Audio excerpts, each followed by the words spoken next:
tutoring center instead, and you'll be able to go through this PowerPoint again with the tutor, and they'll help you to answer the questions, and you can, and there might be other people in your class there too, and you can have a little study group, study session if you want to. So I highly recommend that.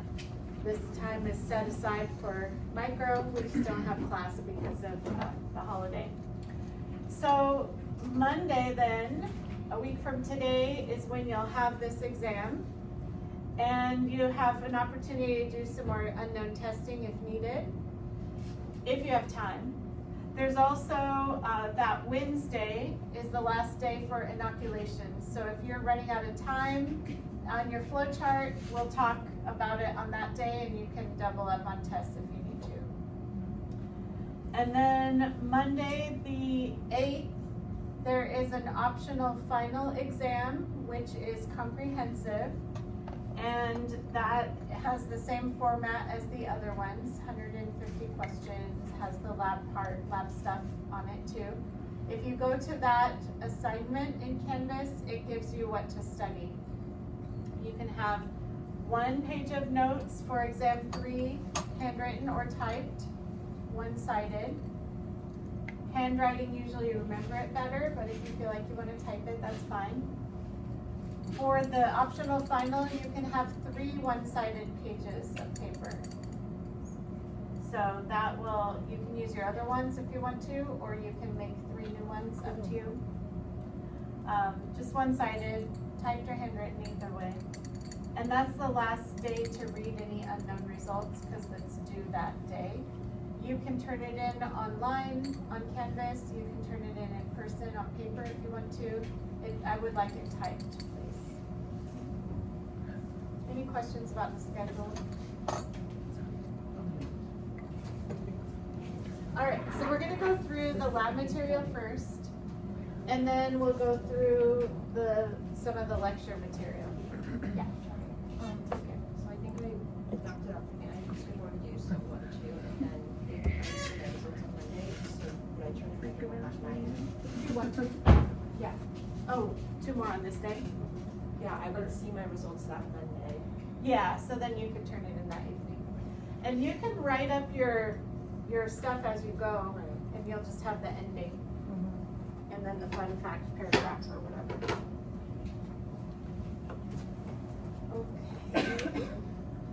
So, first of all, we're going to look at the biochemical tests. The study guide wasn't super specific, so I wanted to go through that. But this is all on the biochemical test worksheet. So if you're studying that, that's good. Putting some of that information on, that's similar to what I have in this review PowerPoint. So if I tell you this is a phenol red lactose test, then is the result positive or negative here? This picture. It's positive. Positive, yellow. Yellow is positive for phenol red. And when I say meaning, what I'm asking for is what biochemistry happened in there. So Fermentation. So if I told you it was a phenol red lactose test, it would be a lactose fermentation. Correct. So negative would be red. No, that's positive. Yeah. Negative would be red. So what is the name of that small little tube inside?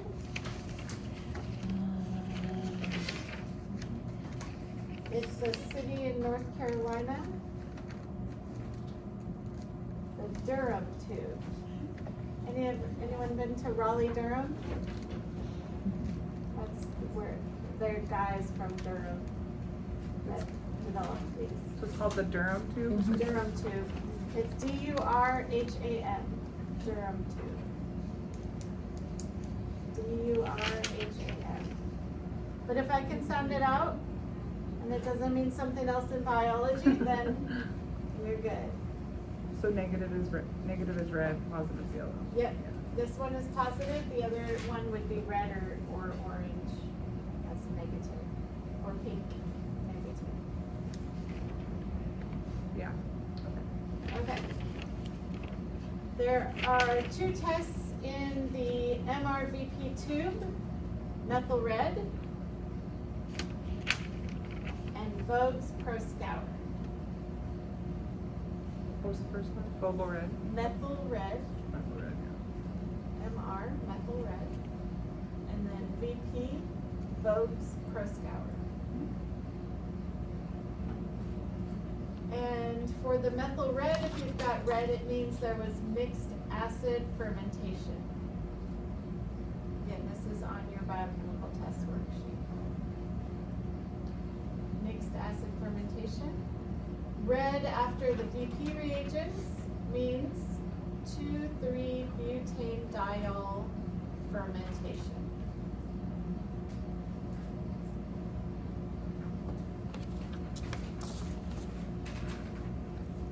Red after methyl red is mixed acid fermentation. Red after VP reagents A and B is 2,3-butane-diol fermentation.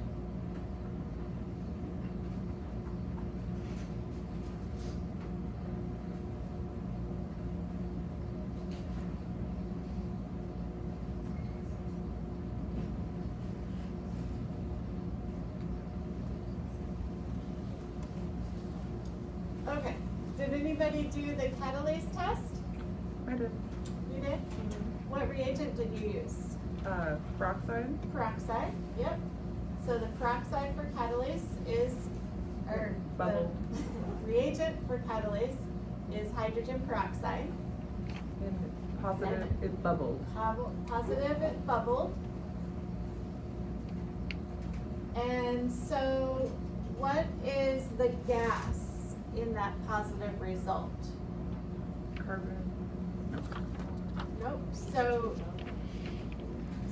the gas is either, so it's made, so a peroxide is H2O2, right? So the gas that's there is oxygen, O2 gas. Oh. And remember to write O2 with the 2 down as a subscript rather than the 2 up as a superscript. Okay, so this is oxygen, this is O squared. Oh, wow. Yeah. I didn't know that. Okay, That's yeah, good. so oxygen has the 2 down at the subscript.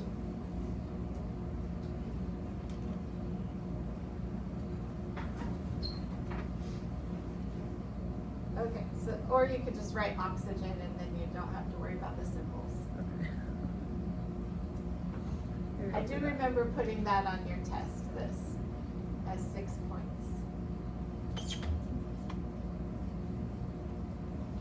Okay, so oxidase test. I don't think anybody's done that yet for your unknowns, but we did it during our practice for the unknowns. Do you remember what you used?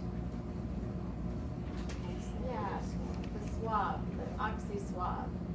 And so positive was this purple blue color. So A is positive here. And that just means that the electron transport chain is active. So the cell has oxidase, which is the enzyme in the electron transport chain, and it's moving electrons around, and it makes the electrons jump onto our little cotton swab. There's a color.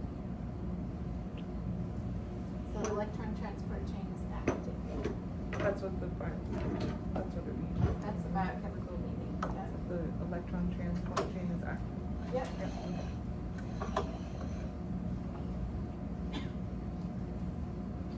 Okay, a couple of you just asked me for a citrate tube today.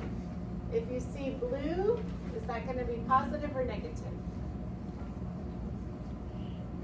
Positive. So this one is blue, positive.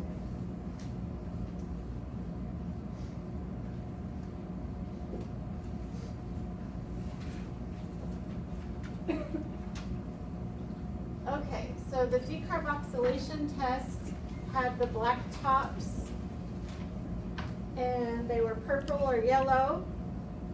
And so purple is positive.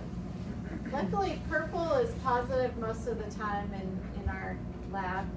So we've got positive for gram-positive is purple, we've got oxidase, purple is positive, got purple here is positive for decarboxylation of amino acids. So what is removed from the amino acid? Oxygen? CO2 in the form of a carboxyl group, right? Decarboxylation. So CO2 is removed.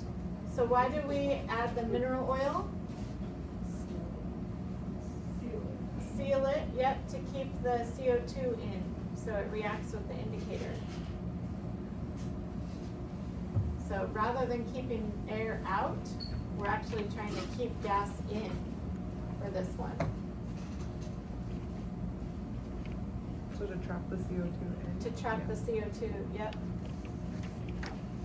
And just remember that it's decarboxylation of amino acids.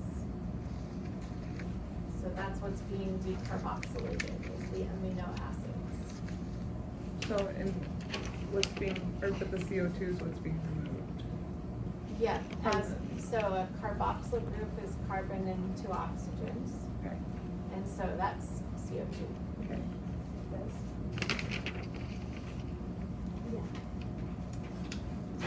Okay, then we got a nitrate test. So, is it the fermenter or the non-fermenter where the gas is significant?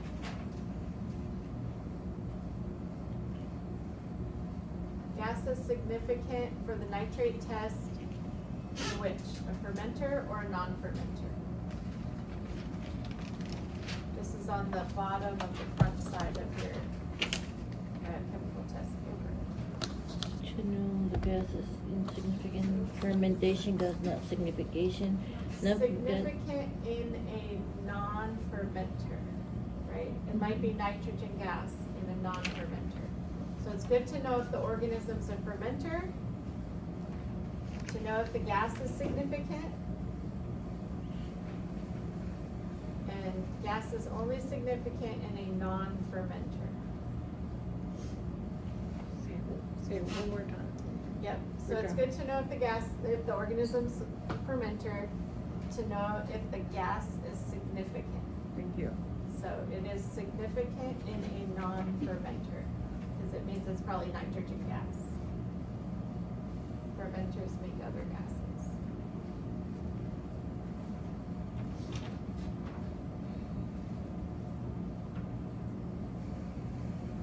All three of these tubes have reagents A and B in them. Nitrate reagent A and nitrate reagent B. But tube A has no zinc. So is tube A positive or negative? Positive. So if it turns red before you even add zinc, it's positive. And then you add zinc and you get the example tube B and tube C. So which one is positive out of tube B and tube C? Tube C. Tube B. B because it's dark blue. Because nitrate was reduced, so nothing reacted with that zinc. So tubes A and B in this example here are both positive. So we have positive reacted with the nitrate, reagents A and B reacted with nitrite, so nitrate was reduced, that's positive. Tube B, zinc had no nitrate to react with, so nitrate was reduced, that's positive. Tube C, the zinc reacted with the nitrate still in the tube, so that means it did not get reduced, and so it is negative. That's tricky. It is tricky because you can't just say red is positive. Mhm. Yeah. All right. So not overthinking this one too much. This is a starch hydrolysis test. So we've got a what kind of plate? Strict. Starch. Yeah, a starch agar plate. Don't overthink it. What indicators used to indicate starch?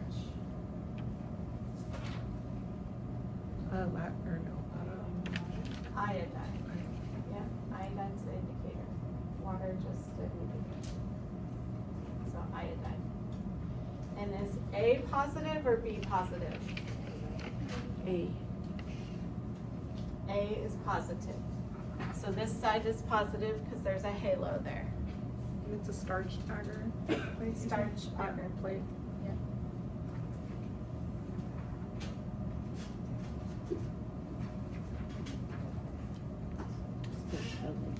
A is positive.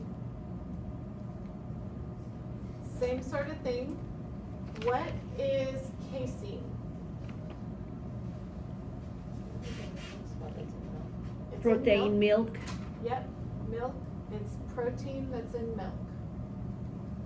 So casein is milk protein. That makes milk white.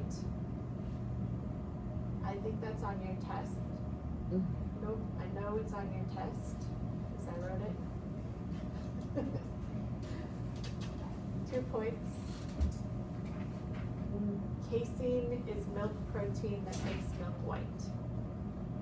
Okay, so this is milk agar plate. How would you describe that positive result? With the halo around. Yeah, a halo of clearing around the organism. And it just means that it ate, you could say it ate the casein, you could say it digested the casein, you could get real fancy and say it hydrolyzed the casein, 8 is good. or, yeah, That's the meaning of the positive? Or that's no? the Yeah. meaning. That ate the casing. It ate the casein. And there's pretty microbiology art. What did we use to react with that too, or what? Nothing, it's Nothing. just milk agar. Oh, okay. It just eats the milk protein. You just put bacteria on there and it eats it up. Okay. Okay, so this is a urea agar slant, and it's yellow. Is that positive or negative? Negative. Negative. What color is it when it's positive? Pink. Light pink, yes. Pretty pink. Negative spin. Yeah. Okay, then we have a gelatinase test. Yeah. We have one that when you Pink is tilt it to the positive. side, it's liquid, and the other one is gelled. And so gelatinase is the enzyme that breaks down gelatin. So which one is positive for gelatinase? Liquid after refrigeration. A or B here? A. A is the liquid because when you tilt it to the side, it flows. A is the one that's positive for gelatinase. And why, or I'm sorry, I missed, why is it positive? Because It's positive because it's liquid. okay. When you tilt it and move. Oh, it. got So it. if it was gelatin, Okay. it'd be gelled. Yeah. Thank you. And then refrigeration's needed because gelatin's liquid in warm temperatures. It can give us false and gives positive. us false positive. So if we heated up B, it would liquefy and we would think that it was positive, but really it was just warm.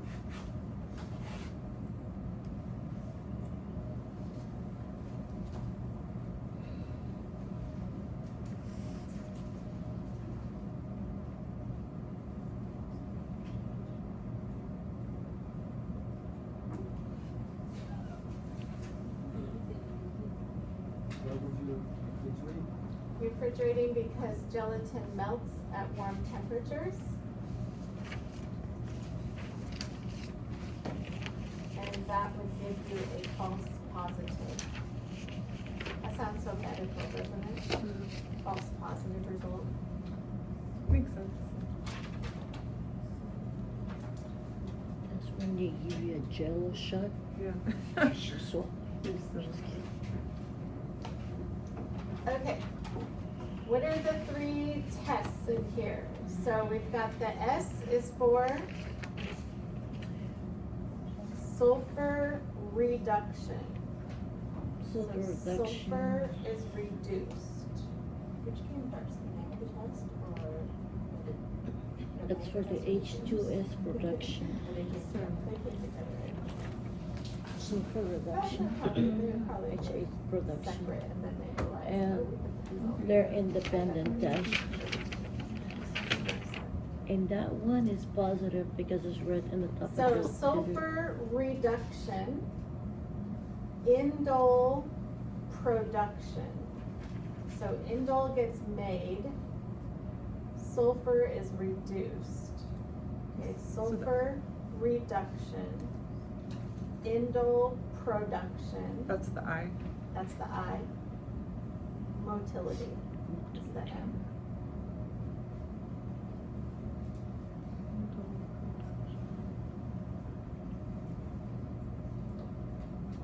And when you add Kovacs reagent here, what is this result? that you see Positive. here? Positive, but because you have 3 tests in there, you have to say positive for indole production. Okay, positive for Because if indole you were to production. say just positive, I wouldn't know if you meant for sulfur reduction or indole production. So Kovacs reagent indicates, this red indicates positive for indole production. And then did hydrogen sulfide get produced?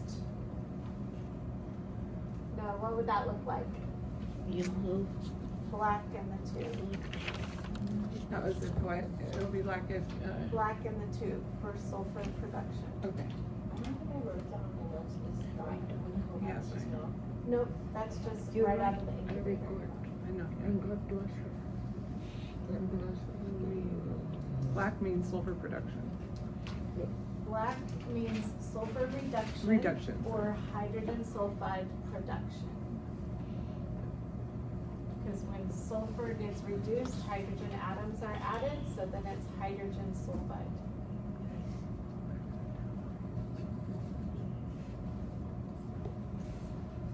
Chemistry.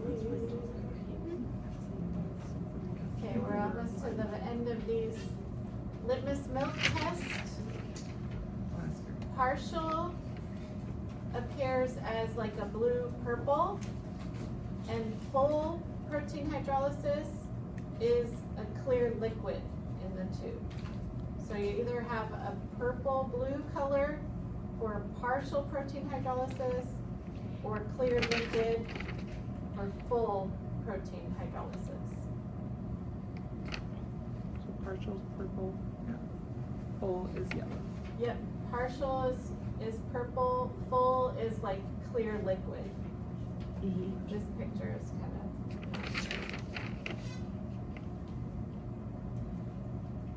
Will it have that red at the top still, yeah? no, the red at the top, I don't know. I think somebody added something to this And too. that's the VP test, right? No, this is the litmus milk Litmus. test. Oh, okay. Okay, so that's it for the biochemical tests. Mostly on your worksheet. Okay, Mhm. so then we have these eukaryotic microbes that you find in a microbiology lab. So for this one, the beginning part is gonna be all in the kingdom fungi, okay? So there's one fungi, kingdom fungus, that looks like this, kinda looks bacteria-like, but bigger, and gray dots everywhere. This is the unicellular fungus that we have, called yeast. So the common name is yeast. It's used for baking and brewing, but also used as a model organism in genetics, right? That's from like chapter 11 or 12 or 10, can't remember. Okay, so domain is always gonna be eukarya. So domain, I'm not putting any bacteria or archaea on here, so the only domain that you've got is eukarya. It's spelled over there, E-U-K-A-R-Y-A. If you say eukaryote, it's not correct, because eukaryote is a type of cell. So domain eukarya is the name of the domain. It's like a proper noun. That'll be for all of them. is what you're That's saying, for yeah. all of them. Yeah. Every single one of them, if I asked you for a domain, it's eukaryote. Yeah. Yes. Are your picture gonna be in color or gray? They're gonna be Oh, on okay, the okay, got it. microscopes. Got it. Yep, so in color, Okay, thank you. if you see color. So, yes, domain eukaryote, kingdom for this one is fungi. So there's only 3 kingdoms I gave you. I gave you fungi, protist, and animal. Okay, so there's 3 to pick from there. You have 30%, 33% chance of getting that one right. Same again, fungi. Fungi, protist, and animal. Thank you. And you'll see protista, you'll see animalia, whatever one you want to do. Animal or animalia, fine. Okay? The genus name is capitalized and underlined. If you don't do that, that's okay. I'm not going to take points off. As long as I can sort of sound it out, you're good to go. So for the genus name, for the yeast, it is Saccharomyces. Think of like saccharides. Saccharomyces. Myces means fungi, so it's a sugar-loving fungus. Saccharomyces. How do you spell that? The common name is yeast. And again, for these, what I did also for this study thing, I didn't put the domain, kingdom, and genus. You can look that up in chapter 12. I think it's chapter 12 lecture notes. They're all highlighted in yellow. But I did put like the extra stuff beyond domain, kingdom, genus that I would like you to know. So the common name is yeast and uses baking and brewing. It's also a model organism for, I guess I could add that there. For genetics. I think that's in chapter, I can't remember if it's 10 or 11. Okay, then the next one. This one is also, so for the 3 molds that I gave you, I'll have the microscope and then the mold plate next to it. So you'll have both the plate and the microscopic image to sort of hopefully jog your memory. So with this one, you're looking for those filaments that come together with a big ball of spores between them. And so this is the bread mold, Rhizopus. It only causes diseases in immunocompromised and people with diabetes, like very rarely though. Very, very rarely. You have to be really, really sick for it to make you sick. So if you're, see a little bit of mold on the edge of your crust and you decide you want to cut it off, you're not going to get sick. You'll be fine. You can still eat moldy bread if you want. No, thank you. I live in the United States of America for a But reason. if you're immunocompromised or have diabetes, there's a small, slim chance that it can cause some infection. That's what you mean by the disease in who? Mhm, Yes, that's what I mean by someone with disease. diabetes. Disease in who? Yep, someone with diabetes or is extremely immunocompromised. So if somebody's in chemotherapy or something, don't give them moldy bread.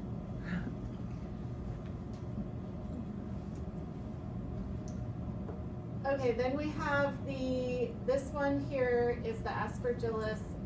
It is the black mold.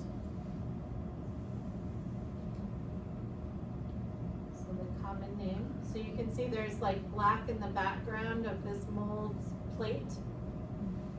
The other ones don't have that really. It just has really dense spores that it makes. Aspergillus, is that what you said? Aspergillus, yeah, or gillus.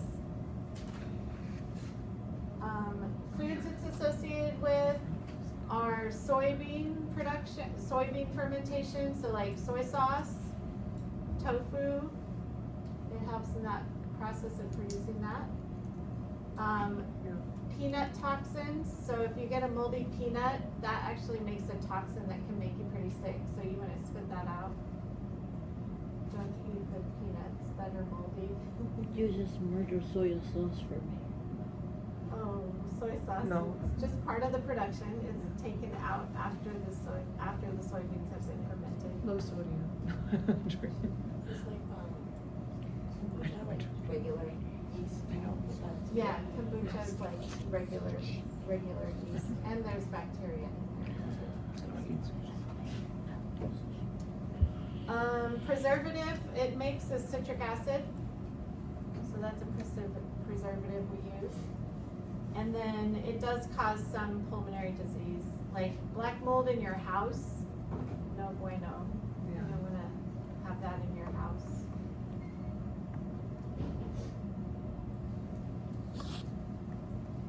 That goes with the preservative part of it, or no, the disease? No, the Oh, disease. Yeah, part. okay. Yeah, pulmonary disease is, black mold can cause that. That's the common name, right? Common name is black mold, yeah.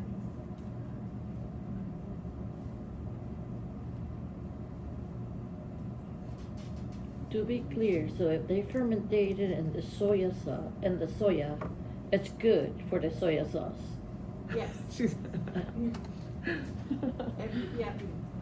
It's kind of like making vinegar or wine. Do you wanna go get some Chinese up there? No, thank you, I pass. And then we have this organism here that looks like it has little hands on it. Oh, that's cute. And this is penicillium. So remember to spell this one penicillium with I-U-M at the end, because if it's penicillin, that means something else, right? That's the antibiotic it makes. It's Isn't a it- fungus. Isn't it funny that a mold makes antibiotics so it doesn't get sick with a bacterial infection? Makes sense, kind of. It kind of makes sense, right? It's a really I weird die too, with that but medicine. it's just like weird, right? I get anaphylaxis, so. So it makes penicillin. Also, there are some species of penicillium that are used to make blue cheese. So you can just say cheeses if I ask for a food product. Blue cheese is enough. The actual names are Roquefort, Camembert, and Brie are different ways you make cheese. This cheese. Penicillium, yep. You said for, Whether I'm actually allergic. what foods does it make? Well, Cheese, like so blue some of cheese. them don't make the actual penicillin. They're just in that group because they have the same way they hold their spores. Yeah. Yeah, so the question was, so does, like, if I'm allergic to penicillin, would it be a bad idea to eat blue cheese? Because it's penicillium, but not all penicillium make penicillin. The organisms are classified based on how they hold their spores. So because these all have the hand-like looking spore holders, they're classified that way in that group. So they don't all make penicillin. Yeah, because I eat blue cheese and I'm anaphylaxis with penicillin, so. Yeah. So not all of them make penicillin, just some of them. That's why you interesting. can't just lick the mold that's on your citrus fruit and get penicillin. Properties.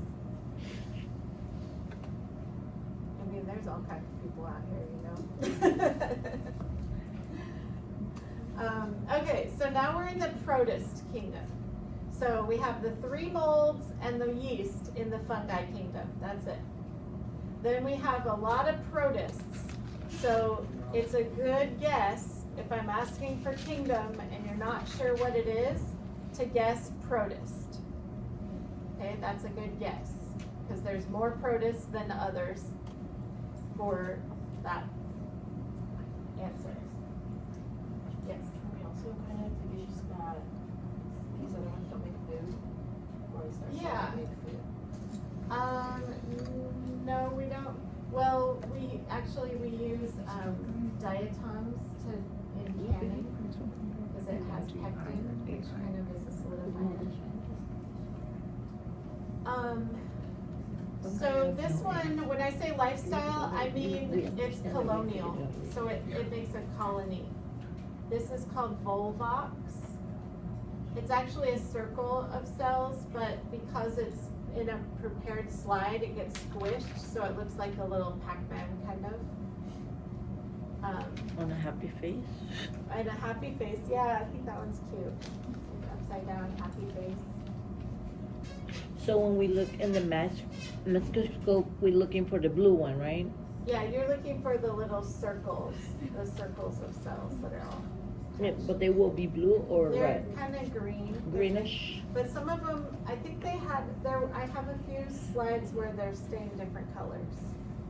So the color isn't what you want to look for, it's the actual structure. Okay. So that's called vulva, you said? Volvox. Vulva. Volvox. Volvo and then an X. That's a genus name. Yeah. There's not really a, common name for this one would probably just be like a green algae, a colonial green algae. And lifestyle will be what? Colonial. Colonial? And then this one is like filaments, filamentous, or multicellular even you could say is their lifestyle. They live multicellularly.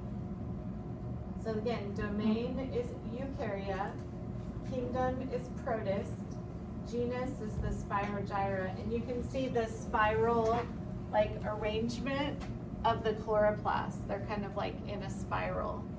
So that's where it gets its name. And Oh, it's that one's, multicellular, that one's spiral, or what did you Spirogyra, Oh, or okay. gyra, some people say. Shoot. Gyra. Spiro, Gyra. I missed the vulva. Okay, here we have the diatoms. That's the common name because they were a mixture.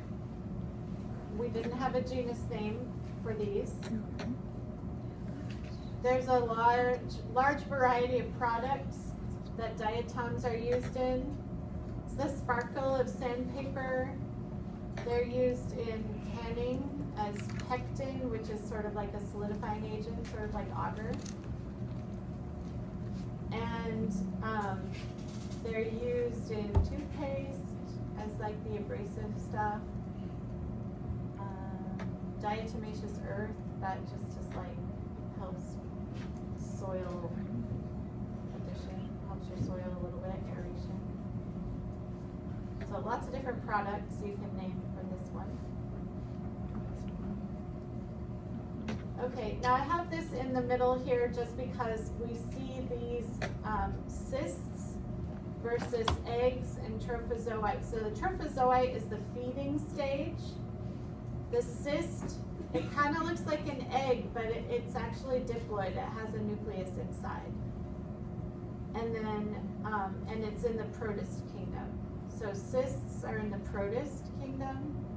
Eggs are haploid stage of the animal kingdom. And the trophozoite was Trophozoites usually referring to the protist kingdom as well. okay. Single cell feeding, metabolically active. But troph means feeding.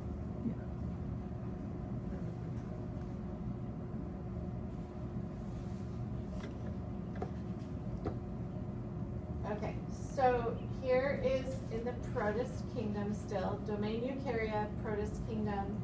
This one is the amoeba. And the way that it moves is with its false feet called pseudopods. So these look like little splatters with the nucleus inside. And you can see the little protrusions. Those are called pseudopods, and it's how it moves. It blobs around. So that's the movement? That's the pseudopods. movement, yep. Pseudopods.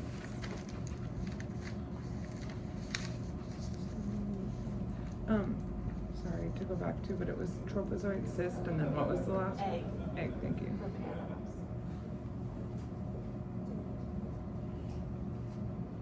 And so here's the round cyst of Balantidium, and here's the oval Balantidium. You won't have to tell the difference between the two. You don't have to like look in a microscope and say that's the cyst or that's the trophozoite.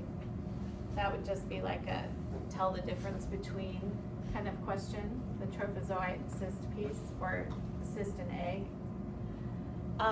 But these two could be on there as far as identify it. So domain, eukarya, kingdom, protist. And you know that because it has this like macronucleus in here that's sort of kidney bean shaped, or it's sort of like an oval that got bent. And it moves with cilia, C-I-L-I-A, cilia. And it's the only parasitic ciliated, the only ciliated organism that's a human parasite. And that eat the skin, right? No, it's digestive system Oh. causes. You said only organ that's a. Organism that is ciliated, it's a human parasite. Kind of interesting. Yeah, it look a lot Fun like fact. when some of people has like ulcers in their skin, Oh, yeah. and they look like really similar. I've seen a lot of folks that they have like, and then it's eating their skin and making a hole. That's disgusting. What was the genus or the genus? Yes, What was the genus name of that? Balantidium, Valentina. With the B? with a B. Balantidium. We can check our spelling. And then here's another protist. This one has flagella, so its movement is flagella. And this is trypanosoma. Trypanosoma. That's a genus. That's the genus. Tribe. Say it. Trypanosoma. Okay. And it moves with flagella. It causes what disease? Anybody know? Yep. African sleeping sickness. So basically what happens is that organism will kind of use the iron in all the red blood cells for its metabolism, and then you get really sleepy and it destroys your red blood cells, so you end up just dying. I'm gonna go check myself. I'm always sleeping. What's the genus? No, it's just found Oh, in that is Africa. kingdom animal. It's found in Africa because that's also where the vector is. So this one is in more commonly in Central and West Africa. And it is the fly called the tsetse fly. T-S-E-T-S-E, the tsetse fly. That's the vector for it to get into humans. It's the what fly? Tsetse? Tsetse fly, Okay. T-S-E-T-S-E. So, 80% of the teenager in this country has that disease because they only want to sleep and play video games. I'm just kidding. Because they're sleepy, they have sleeping sickness. Sorry.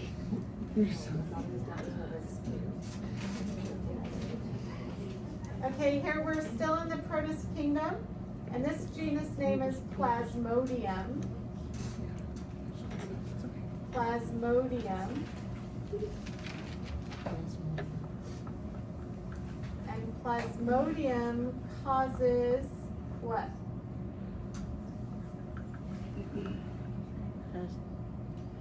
Malaria.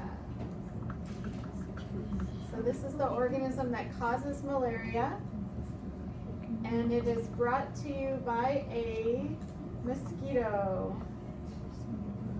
There are specific mosquitoes. The female Anopheles mosquito is the mosquito that transmits it, so that's why we do not have it here, because those mosquitoes are not here. It's malaria, you said. Yeah, Malaria. Yeah. And through mosquito. Yep.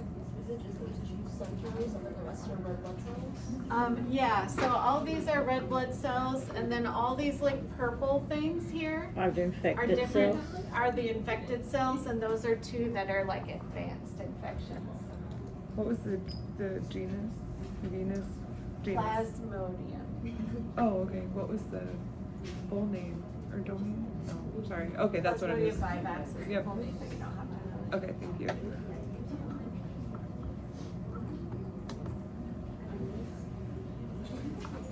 Okay, we're almost done with the microscope pictures. Well, almost done with the Protus kingdom. So Protus kingdom, the last one here is the toxoplasma.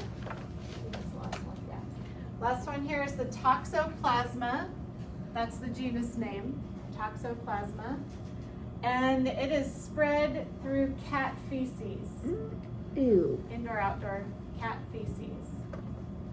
So it's these little crescent-shaped structures that are in here that have, you can see their nucleus. They have a really big nucleus, and they're these little curved crescent shapes. They look like a That's quarter what's of a bad. moon.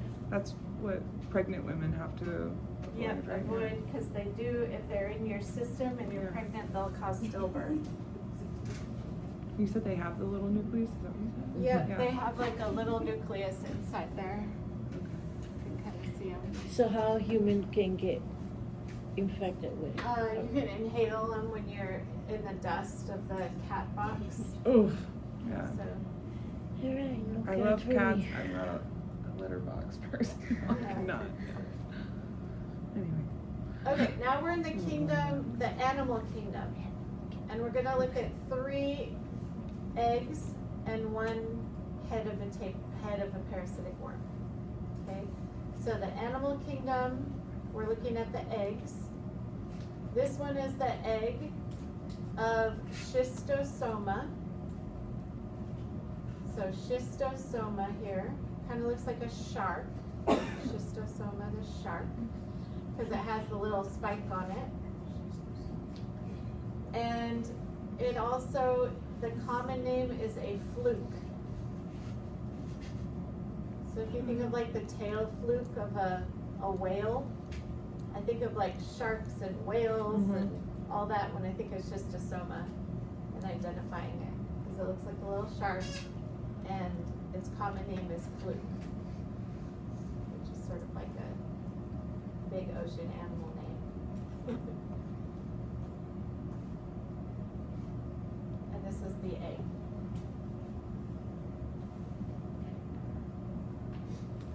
So that's the life. That's where it's at. Yeah, stage got of it. the life cycle.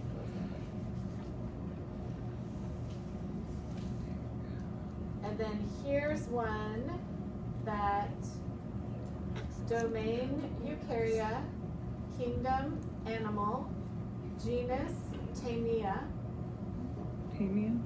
Taenia, Taenia, Taenia. And with the, there are other genus names of tapeworms, just as an FYI. But I like this one because it kind of sounds the same as tapeworm, Taenia, tapeworm, easier for you to remember. And it looks kind of wormy. Foods, undercooked beef and pork. So yay, we don't have to worry about that for Thanksgiving, right? Undercooked Roast beef. ham is not undercooked, it's salted enough.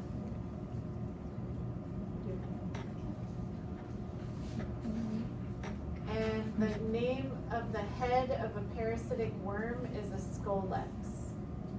So if somebody says your head looks like a scolex, that's like they're calling you a parasitic worm. What a diss. No. Scolex? Scolex.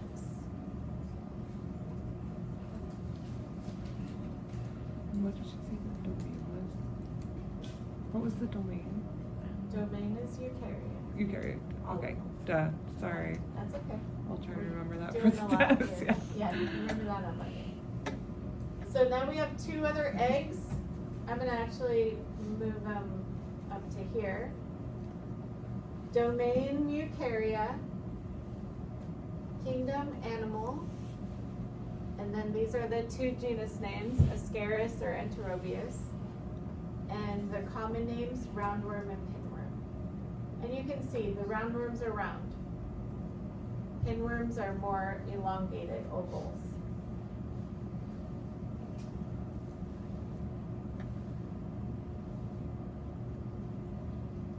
Okay, so that's all the lab stuff. Just that. Okay. I know it's a lot. Okay, then we have a large amount of material from chapter 8, which is the DNA genetic stuff. And then we have material from the virus stuff. The others are kind of like just itty bitty things. Okay, so focus on chapter 8, the DNA and proteins, and the virus. Most on the DNA and protein stuff. Okay, so we know that DNA has A's and T's and C's and G's. And we know that DNA is in a double helix shape. Backbone is deoxyribose and phosphate alternating. The two strands are held together by hydrogen bonds and they're going in opposite directions. So if you think of the 5' to 3', and 3' to 5'. Okay, so that's all hopefully reviewed. A chromosome is, so here's a piece of DNA, and so a piece of DNA is a chromosome. So I have 2 chromosomes on my shirt here. And then within that chromosome is a code for a protein, and that's a gene.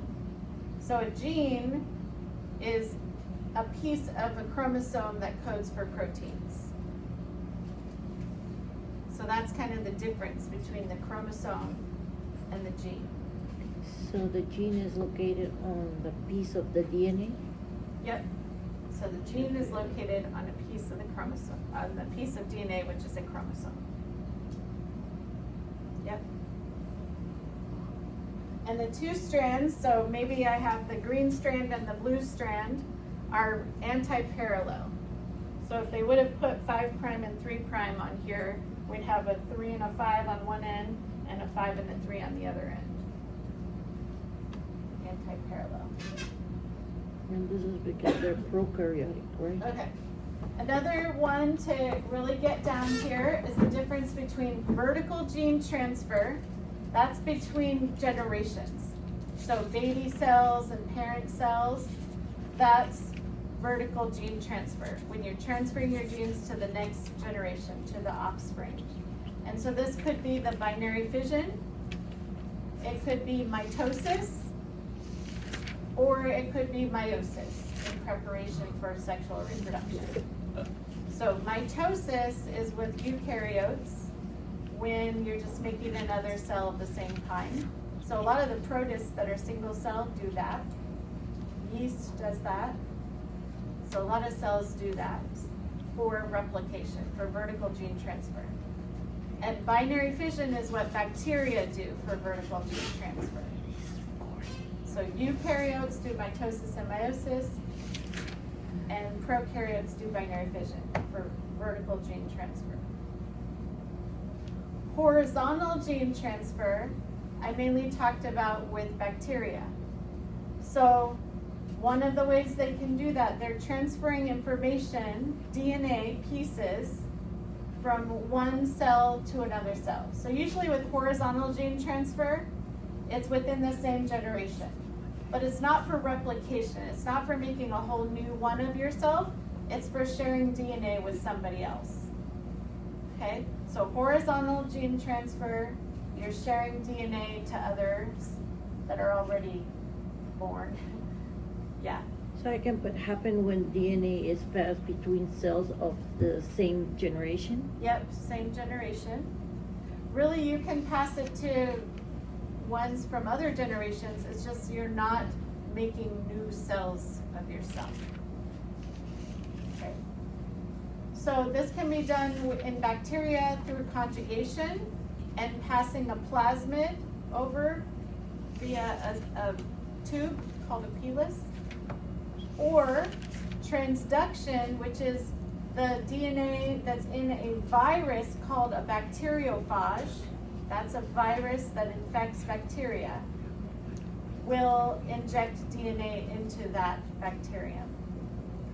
So this is how cells, like you have maybe 1 or 2 cells that are antibiotic resistant, and they can share that resistance with a big population, and now we have a big population of resistant cells. So you get infected, yeah.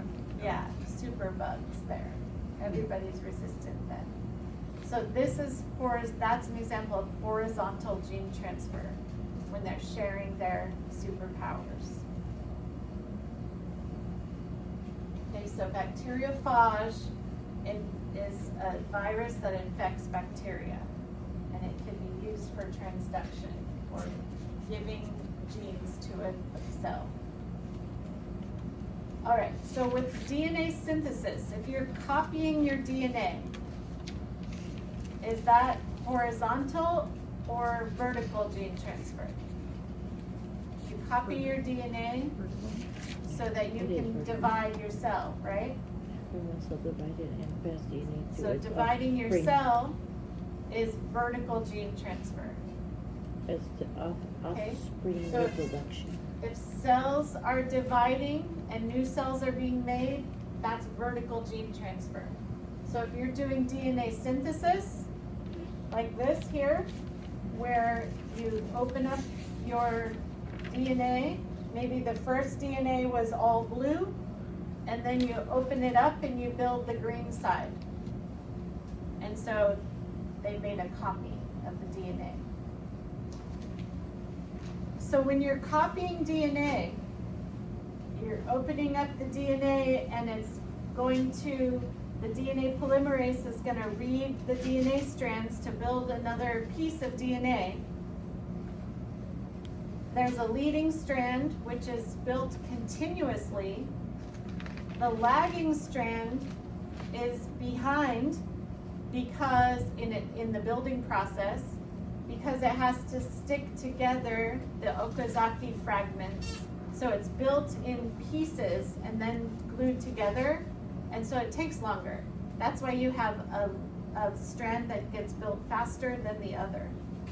So the leading strand gets built continuously, the lagging strand gets built in pieces and then glued together, so it takes longer.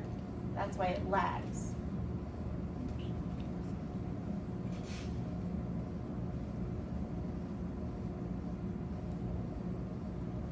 Then from a couple of other, this last couple are from a different chapter. The process to make multiple copies of DNA is called PCR. So polymerase chain reaction, PCR. The goal is to make multiple copies of DNA. So that's another kind of like DNA synthesis thing, but that's done in the lab. So when you do a PCR test for COVID, what they do is they take whatever is in the sample and they make more DNA from your sample, and they look to see if that's the same size as the non-COVID size of DNA. And then so they have to make a bunch of copies of your sample, so they do PCR, so that then they can run it through a gel, and if they have the same length of pieces of DNA, then they know they've got a match to COVID. So you have a positive test. So that's a PCR test. That stands for what again? Polymerase chain reaction. Yep. And then the ELISA test looks for antibodies. So it looks to see if you have an infection of some kind, or antibodies to some sort of virus or disease or whatever. So it looks for the antibodies, again, that you've been fighting. That's the ELISA test.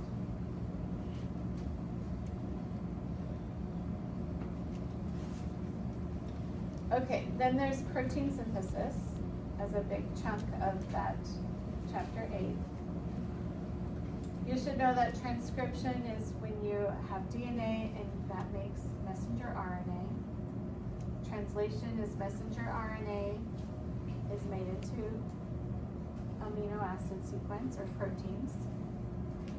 Transcription takes place in eukaryotes in the nucleus and prokaryotes in the cytoplasm. Transcription takes place in the cytoplasm of prokaryotes and the nucleus of eukaryotes. Translation takes place in cytoplasm of all the cells. That's where the ribosomes are. Ribosomes are big, so it's better to do that outside the nucleus, otherwise your nucleus gets bigger and bigger and bigger and bigger. You want your DNA to stay in your nucleus so it's all protected. So transcription happens in there if you're a eukaryote, happens in the cytoplasm if you're a prokaryote. Okay. The operator sequence and the terminator sequence are both DNA. They're part of DNA. Start codon, stop codons, they are in messenger RNA. They kind of have a similar function. They start a process, or they're the beginning of a process, at the beginning of a process. But one is DNA and the other is RNA.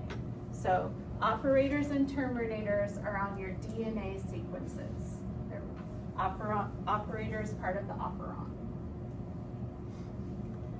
The start codon, stop codon, that's part of translation. So that is messenger RNA.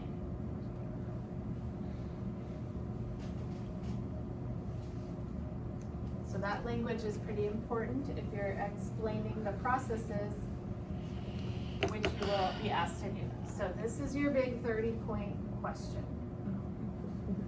Okay, so what you're gonna need to do is explain using words and or label diagrams how induction of the lac operon works, and also how transcription and how translation works.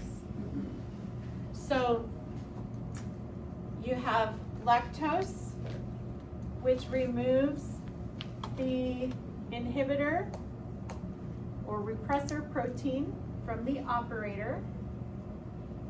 That allows RNA polymerase, which is at the promoter, to move past the operator and start transcribing genes C, Y, and A until it reaches the terminator sequence. Transcription is when the cell builds a strand of messenger RNA based on the DNA template. And so it will bring in, when it comes to an A, it brings in a U. When it comes to a T, it brings in an A C, it brings in a G, it brings in a C.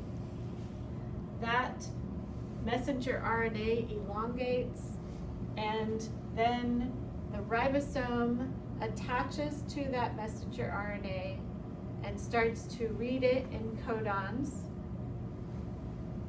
and that attracts a transfer RNA with an anticodon to bring the right amino acid. It'll move along there, making peptide bonds between amino acids as the transfer RNA brings those in. Then it reaches a stop codon and stops.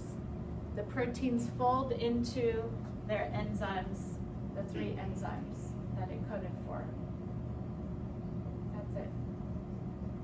Okay, so if you want to use AI to answer the question, write it in your own words so that it makes sense. Okay? Make sure it makes sense. Make sure it has all 3 parts. So 10 points will be talking about induction of the lac operon. 10 points will be about the transcription process. 10 points about the translation process. Okay? And that is what will make up the 30 points. So you're gonna make sure you have all 3 processes well explained. And a lot of times if you do use AI to help you answer this in preparation, it will leave out some pieces. So it will sometimes leave out, it'll just say messenger RNA is transcribed. It's like, okay, well, give me the details, because that's what I'm asking you for. All right, so I need the pairing and the building of that. All right, I'm not gonna give you the diagrams though on your test. So if you want to draw those diagrams as your explanation and label them, then that's okay too. You don't have to write it. You can do labeled diagrams to show me you get it. Thank you for doing these reviews. Yeah, absolutely. Okay, just a couple more things. This is the last chapter, chapter 13, viruses. So I'm gonna ask you to draw a virus with some specs or specifications.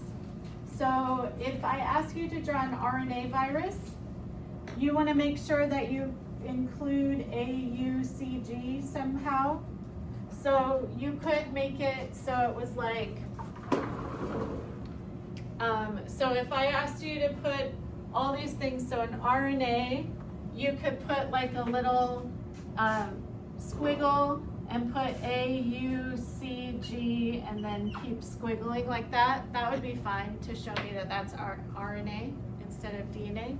If I asked you for DNA, you'd want to put the thymine in there instead, so that I know. If it's single-stranded, it's just like that. If it's double-stranded, it'd be like that. That's sufficient to show me that you know what I mean. You have a protein capsid. You can just put a little circle around it. For if there's an envelope, you could make it look a little squigglier or something. So that would be like a protein capsid, an envelope. Spikes, you can just put some spikes on there. If there's no envelope, the spikes would just come right off the protein capsid. Okay, so if there's no envelope, they would just come off of this part. If I ask you for any other enzymes in there, you could just put like a little blob or something and label that as the enzyme. All right, so it's really not as, it looks like, whoa, really? Draw a virus? It doesn't have to be a real one. It can just be a cartoon one, totally fine. And then you'd label it so that I know you know what the spike is, the envelope, the capsid. Oh, that was supposed to be a spike. That's right. Any other enzyme I might ask you to say that's in there. The DNA. Okay, so there's an example of what I mean. So that shouldn't take you too long to do that. And then one other diagram, oh, sorry, two other things. One of them is, in your lecture of this chapter, I explained like what it might look like if you have an acute infection versus a persistent versus latent. And so, if I were to say like, I was exposed to somebody coughing at the grocery store, I went home, I started to feel really sick, then about 5 days later, I felt better. What kind of infection is that? That's an acute infection. Or if I kind of feel achy and tired all the time, and I just have this low level of fatigue, I'm not feeling that good, and then after like 2 months, I started getting really sick, that would be a persistent infection, like mono or something. And then a latent infection is like I was exposed, but then I maybe got sick right away, but I recovered, and then later on I got some other thing. So like chickenpox to shingles, That's kind of an example that's really common. That varicella virus, if you get chicken pox, then later in life, you can develop shingles, which is like a really bad rash around your midriff and it hurts really bad. That would be considered a latent, the shingles would be considered a latent infection. Because it was there, but it just wasn't, you didn't even know. And then later on, your body got stressed out, it started hurting. Okay, so given a scenario telling me what type of infection. And then we have also the viral replication cycles. So I'll give you a diagram, one of these two diagrams, and you just tell me if it's the lytic cycle or the lysogenic cycle. So lytic, the bacteriophage invades the bacterium, and then viruses are made, and the cell lyses. That's the lytic replication cycle. So lytic cycle, this is a bacteriophage in this picture. The host cell is a bacterium. We know that because it's a single piece of DNA in a circle. And then the fate of the host cell is that it lyses or breaks open. That's the lytic cycle. And then the lysogenic cycle is one where the DNA gets put into the host cell DNA. So lysogenic cycle. The virus in this picture is a bacteriophage infecting a bacterium, which is the host cell, and the host cell now has viral DNA in its own genome. So viral DNA in its own DNA. That's the lysogenic cycle. Eventually it'll go into the lytic cycle, but for now it just passes on that viral DNA to whatever cells it makes. You're like, that virus. And that's it. Only that. Only, yeah. Only took me an hour and a half.